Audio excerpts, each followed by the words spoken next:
মামা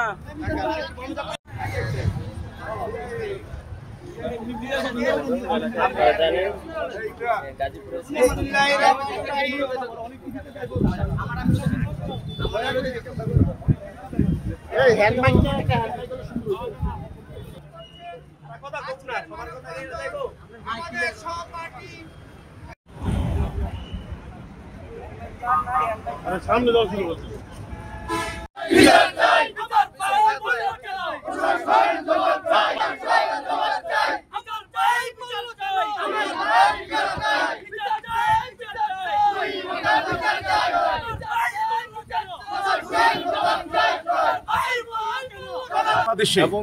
আজকে সাংবাদিকরা নিরাপত্তাহীনতায় ভুগছে।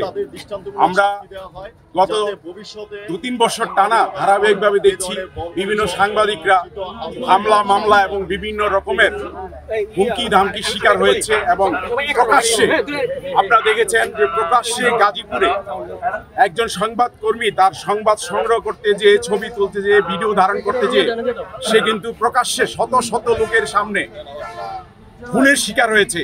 আজকে বলতে চাই সারা বাংলাদেশে এই যে চাপাতি বাহিনী যে সন্ত্রাসী তৈরি হয়েছে এটা কিন্তু শুধু সেই গাজীপুরে না, আমরা বলতে চাই যে সারা বাংলাদেশে এই চাপাতি বাহিনী তৈরি হয়েছে। আমরা যেখানে দাঁড়িয়ে আছি আমাদের সোনারগাঁও কিন্তু এর ব্যতিক্রম না।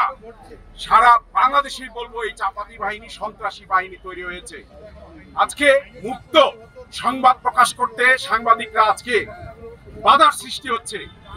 সাংবাদিকদেরকে বিভিন্ন ভাবে হেয় করার জন্য, সাংবাদিকদেরকে মেরে ফেলার জন্য বিভিন্ন জায়গায় কিন্তু পরিকল্পনা হচ্ছে। আমি বলতে চাই সুষ্ঠু সাংবাদিকতা যদি এদেশে না থাকে তাহলে মানুষ কিন্তু বসতি করতে পারবে না। আজকে সুষ্ঠু সাংবাদিকতা আমাদের মাঝে নেই। আমরা চাই সুষ্ঠু ধারায় সাংবাদিকতা করতে। আমাদের সবচেয়ে বেশি দরকার মৌলিক চাহিদার মধ্যে নিরাপত্তা। আমরা কিন্তু নিরাপত্তা পাচ্ছি না। আমরা আজকে এমন কোন পরিবার নেই যেই পরিবার আজকে ঘরের বাইরে গেলে মানুষ কিন্তু টেনশনে থাকে না। আজকে কোনো ব্যক্তি নাই যে ঘরের বাইরে গেলে সে আবার ফেরত আসতে পারবে কিনা তার কোনো সঠিক হিসাব নিকাশ নাই। সবাই টেনশনে থাকে।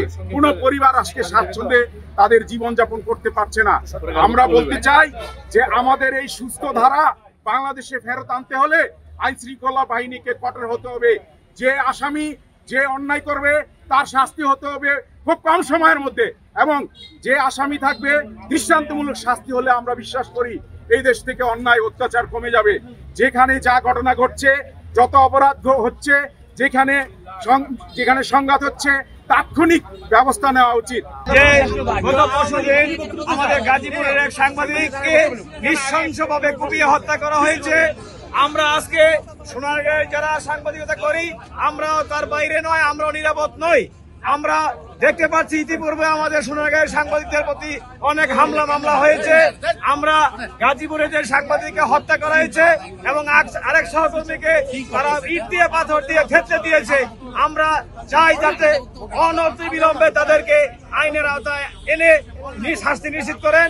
আমরা জানতে পেরেছি যে গতকালকে আইন শৃঙ্খলা বাহিনী, পুলিশ এবং র্যাব 4জন আসামিকে গ্রেপ্তার, 5জনকে গ্রেপ্তার করেছে। আমরাও তাদেরকেও ধন্যবাদ জানাই যারা আইন শৃঙ্খলা বাহিনী তাদেরকে আইনের আওতায় এনেছেন। গাজীপুরের সাংবাদিক হত্যার ঘটনায় প্রতিবাদ ও মানববন্ধনে আমার সহকর্মী সাংবাদিক ভাইয়েরা এখানে উপস্থিত হয়েছেন, এর জন্য সবাইকে অসংখ্য ধন্যবাদ। সারা বাংলাদেশে আইন শৃঙ্খলা অবনতি, যার কারণে প্রতিনিয়ত ঘটছে খুন। গাজীপুরের সাংবাদিক তুহিন হত্যার ঘটনায় শুধু তার পরিবারকে আহত করেনি, আহত করেছে সারা বাংলাদেশের সাংবাদিক সমাজকে।